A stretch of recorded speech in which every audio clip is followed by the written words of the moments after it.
안녕하세요. 조가웅의 세상 사는 이야기입니다. 오늘 말씀드릴 내용은 제가 펜션 건축할 때 겪었던 쓰라린 경험담을 좀 말씀을 드리려고 합니다. 저는 약 한 10년 전에 강원도 강촌 북한강변 이 산속에 땅을 구입해서 펜션을 제가 지었습니다. 저는 그냥 막연하게 강촌에서 최고 럭셔리하고 고급스럽게만 져야겠다는 생각과 어떻게 건축할지, 객실을 몇 개를 만들지, 부대 시설은 어떤 식으로 할 건지 어떤 목적도 없이 정하지도 않은 상황에서 땅을 사자마자 건축하기로 제가 마음을 먹었었습니다. 저는 이 땅의 용도가 계획관리구역인지 아니면 생산관리구역인지 그런 조차도 제가 모르고 그저 그냥 경치와 주변 경관만 보고 그리고 부동산 사장의 그 말만 믿고 무턱대고 땅을 구입했습니다. 지금 생각하면은 제가 얼마나 어리석고 무지하고 무식했는지 모를 정도입니다. 제가 산 땅은 산속에 있는 보전녹지구역이었습니다. 저는 그때 당시에 보전녹지라는 것 자체도 생소했습니다.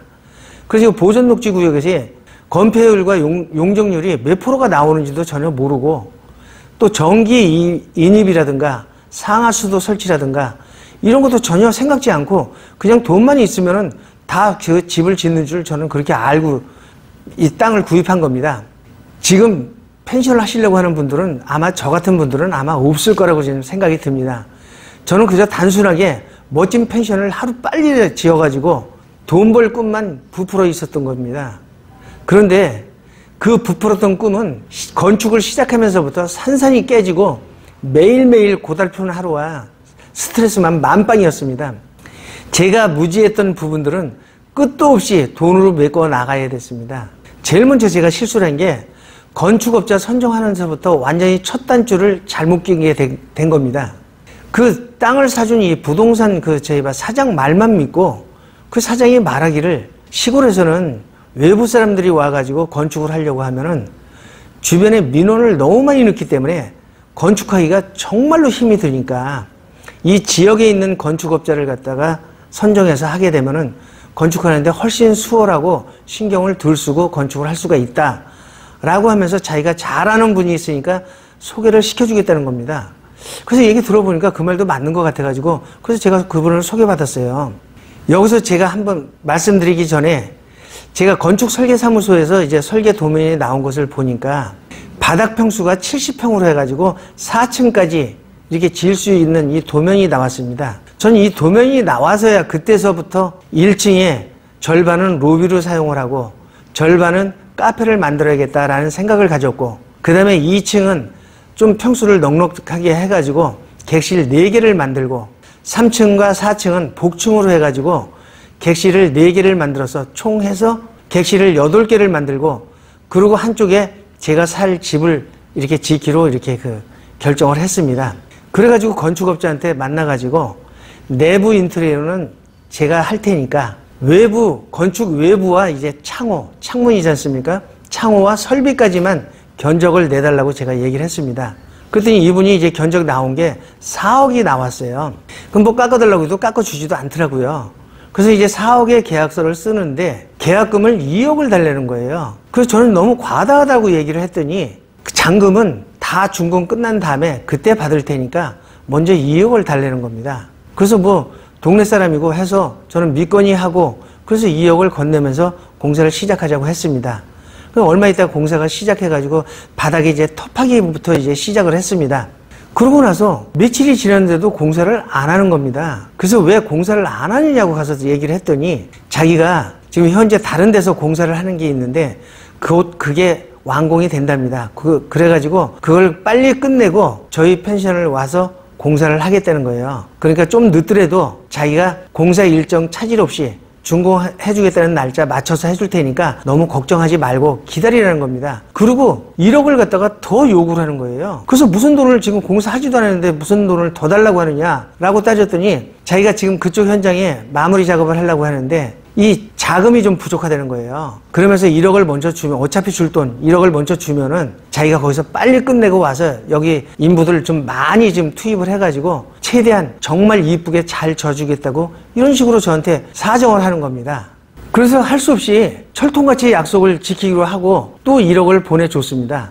며칠 있다 와서 공사 시작한다고 해가지고 그 터파기 한 데다가 이제 콘크리트 이제 타설을 바닥 타설을 지금 했어요. 이거 굳는데 며칠 걸린다고 해가지고 기다렸는데 그들도 이제 공사를 안 하는 겁니다. 그래서 왜 공사를 자꾸 이렇게 안 하느냐라고 했더니 조금만 기다리라 계속 그러는 거예요. 그래서 제가 매일 가서 찾아가기도 뭐하고 전화하기도 뭐해가지고 며칠 더 기다렸습니다. 그런데 그 다음서부터는 전화도 안 받고 가치도 없이 그냥 사라져버린 겁니다. 그래서 할 수 없이 소개해준 부동산 사장한테 가서 따졌더니 자기도 이런 사람인지 잘 몰랐다 라는 식으로 얘기를 하면서 당신이 책임져라 소개해줬으니까. 제가 얘기했더니 자기가 무슨 책임을 지냐 이거예요. 자기는 소개해준 죄밖에 없고 공사 금액이라든가 모든 거는 두 사람이 다 알아서 했는데 자기는 책임질 일이 없다라면서 오리발을 완전히 내는 겁니다.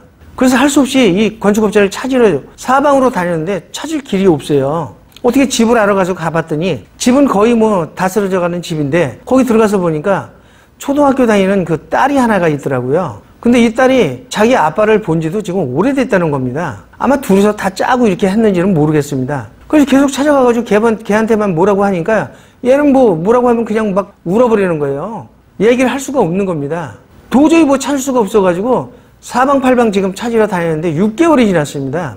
6개월이 지난 어느 날 그 평창 장평인가 어디에 그 있다는 제보를 받고 그걸로 이제 찾으러 갔습니다. 그날이 12월 24일 크리스마스 이브 날입니다. 잔뜩 쌓인 그 눈을 갖다 뚫고 제 동생들하고 찾아갔더니 어느 민박집, 허름한 민박집, 이 구석방을 하나 있더라고요. 거기 들어가서 보니까 한 6평 정도나 되겠나?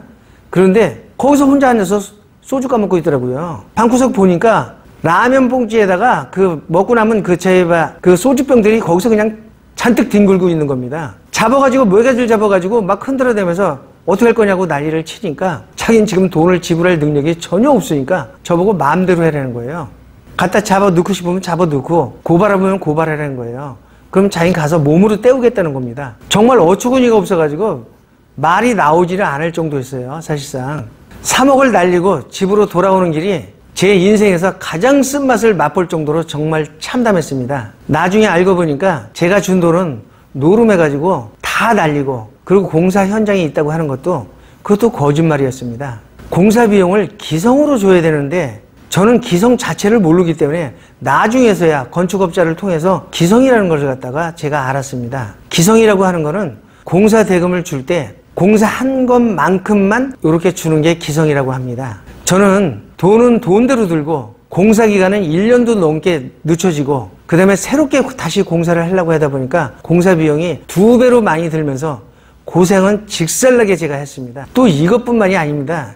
저희 펜션은 산속에 있다 보니까 전기를 끌어들이려고 하니까 약 한 1,000만 원 정도, 그러니까 기존에 있는 전봇대에서 끌어오는데 1kg가 이제 되다 보니까 약 한 1,000만 원 정도가 더 들었습니다. 그리고 더 문제가 뭐냐면 휴대폰이 안 터지다 보니까 제가 이동통신 3사에다가 가서 좀 설치 좀 해달라고, 터지게끔 해달라고 했더니 저희 집 한 집 때문에 해줄 수가 없다는 겁니다. 통신사 본사까지 쫓아다니면서 애걸복걸 한 끝에 겨우 개통이 됐어요. 그리고 지하수를 파야 되는데 저희 있는 땅에는 이 수맥이 물줄기가 없다는 거예요. 그래서 몇 군데를 갖다가 파다가 겨우 한 군데 물줄기를 찾아가지고 지하수 관정을 팠습니다. 그러다 보니까 비용 또한 엄청나게 많이 나갔습니다. 그리고 정화조를 갖다 묻어야 되는데 저희 펜션은 수변구역 안에 있다 보니까 오수 합병 정화조를 묻어야 한다고 해가지고 비용 또한 만만치 않게 들어갔습니다. 이 모든 것들이 제가 그동안에 철저하게 준비하지를 못하고 그냥 편안하게 생각하고 아무 생각 없이 그냥 돈만 가지면은 집을 지을 수 있다라는 이런 막연한 이런 생각한 끝에 이렇게 무지함에서 이렇게 비롯된 것입니다. 아마 여러분들은 저와 같이 이런 무지함 속에서 건물을 짓거나 펜션을 창업하려고 하지는 않으실 겁니다. 제가 펜션 창업하시려고 하는 분들한테 말씀드리고 싶은 내용은 저처럼 바보 같은 짓은 안 하시겠지만은 그래도 들으셔야 될 내용은 제가 2번째 업체를 선택해가지고 제 나름대로 철저하고 정말로 꼼꼼하게 준비해서 이렇게 다시 시작했다고 했는데도 예상외로 돈이 추가로 굉장히 많이 들어갔습니다. 아마 여러분들도 건축을 하시려고 하면 이런 부분을 갖다가 간과해서는 안 될 겁니다. 옛날 사람들이 집을 3채를 져봐야 제대로 지을 수 있다는 말들을 했었는데 제가 그 내용을 지금 깨닫게 되더라고요. 저는 제가 그동안 살아오면서 경험이라든가 이런 부분에서는 남들보다 지지 않고 그래도 나름대로의 어떤 자신을 했었는데, 이번에 그 집을 지면서 제가 너무나 몰랐던 게 많고 무지했었다라는 것을 진짜 돈 많이 잃고 제가 경험을 했습니다. 오늘 제가 말씀드린 내용은 집을 지려고 하시는 분들이, 건축하시려고 하는 분들은 대부분 경험 없이 저처럼 처음 시작하는 분들이 대부분일 겁니다. 이런 분들 정말로 모든 것을 갖다가 꼼꼼하고 철저하고 진짜 검토하셔가지고 이렇게 하셔야만이 저처럼 당하지 않는다는 이런 말씀을 제가 드리는 겁니다. 건축업자들, 제가 이런 말씀 드리면 어떨는지 모르겠지만 저는 제가 느꼈을 때 다 사기꾼이라고 저는 생각이 들 정도로 하도 많이 당했습니다. 하여튼 여러분들이 펜션을 창업하신다고 했을 때 제가 오늘 말씀드린 내용을 잘 새겨두셔가지고 꼭 성공 창업을 하시기를 제가 말씀을 드리는 겁니다. 오늘 저의 그 경험담을 들으시고 내용이 유익하셨다고 생각하시면 구독, 좋아요 한번 꾹 눌러주시면 고맙겠습니다. 감사합니다.